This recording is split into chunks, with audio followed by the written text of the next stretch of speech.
علی ایک عام سا نوجوان تھا جو پاکستان کے ایک چھوٹے سے گاؤں میں رہتا تھا۔ وہ ہمیشہ ستاروں کی چمک کو دیکھ کر حیران ہوتا تھا اور راتوں کو دیر تک آسمان کی وسعتوں میں گم ہو جاتا تھا۔ علی کو ہمیشہ سے یہ خواہش تھی کہ وہ آسمان کے پار جا کر ان دنیاؤں کو دیکھے جو انسان کی پہنچ سے دور ہے۔ اس کا سب سے بڑا خواب مریخ تک پہنچنا تھا۔ وہ جانتا تھا کہ یہ کام آسان نہیں، لیکن اس کے دل میں امید کی ایک شمع جلتی رہی۔ علی نے اپنے والدین سے ہمیشہ کہا کہ وہ ایک دن خلا نورد بننا چاہتا ہے۔ والدین نے اس کی باتوں کو سنجیدہ نہیں لیا، مگر علی کے عزم کو کوئی روک نہ سکا۔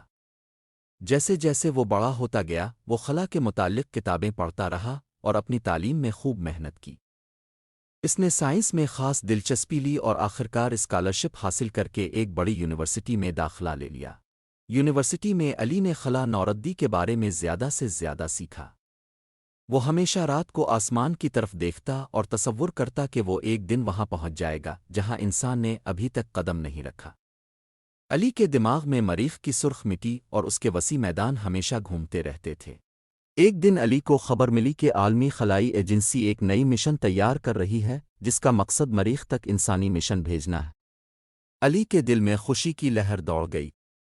اس نے فوراً اس مشن کے لیے درخواست دی اور کافی امتحانات اور انٹرویوز کے بعد اسے مریخ مشن کے لیے منتخب کر لیا گیا۔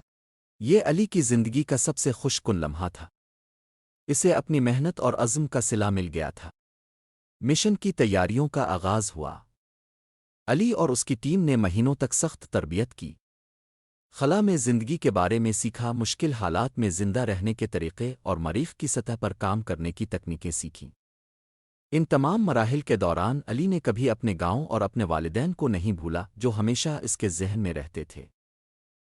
بالآخر وہ دن آ پہنچا جب علی اور اس کی ٹیم مریخ کی سطح کے قریب پہنچ گئی۔ جیسے ہی جہاز مریخ کے مدار میں داخل ہوا، علی کا دل خوشی سے بھر گیا۔ یہ وہ لمحہ تھا جس کا اسے ہمیشہ انتظار تھا۔ علی نے کھڑکی سے باہر دیکھا اور وہاں مریخ کا سرخ رنگ اس کی آنکھوں کے سامنے تھا۔ مریخ کی سطح پر اتریں تو ہر طرف سنسانی اور خاموشی تھی، جیسے یہ سیارہ لاکھوں سالوں سے کسی مہمان کا منتظر ہو۔ علی اور اس کی ٹیم نے مریخ پر اپنے مشن کا آغاز کیا۔ انہوں نے مختلف مقامات سے نمونے جمع کیے، مریخ کی مٹی کا معائنہ کیا اور اس کی آب و ہوا کے بارے میں نئی معلومات اکٹھی کیں۔ علی کو مریخ کی سطح پر چلنا ایک خواب جیسا لگا۔ وہ حیران تھا کہ وہ ایک دن زمین سے اتنی دور آ کر ایک دوسرے سیارے پر چل رہا تھا۔ مریخ کی راتیں سرد اور سنسان تھیں، لیکن علی کی محنت اور لگن نے اسے گرم رکھا۔ ہر رات جب وہ مریخ کی سطح پر بیٹھتا اور زمین کی طرف دیکھتا تو اسے اپنا گاؤں اور اپنے والدین یاد آتے۔ اس نے سوچا کہ کس طرح ایک چھوٹے سے گاؤں کا لڑکا اتنی بڑی دنیا کا حصہ بن گیا۔ زمین پر واپسی کا سفر شروع ہوا، اور جب علی دوبارہ زمین کے قریب پہنچا تو اسے ایک نئی امید اور عزم کا احساس ہوا۔ وہ جانتا تھا کہ یہ صرف آغاز ہے اور مستقبل میں انسان مریخ پر مزید مشن بھیجے گا، شاید ایک دن وہاں آباد بھی ہو جائے گا۔ علی نے زمین پر قدم رکھا تو اس کا گاؤں، اس کے والدین اور اس کے لوگ اس کی کامیابی پر فخر محسوس کر رہے تھے۔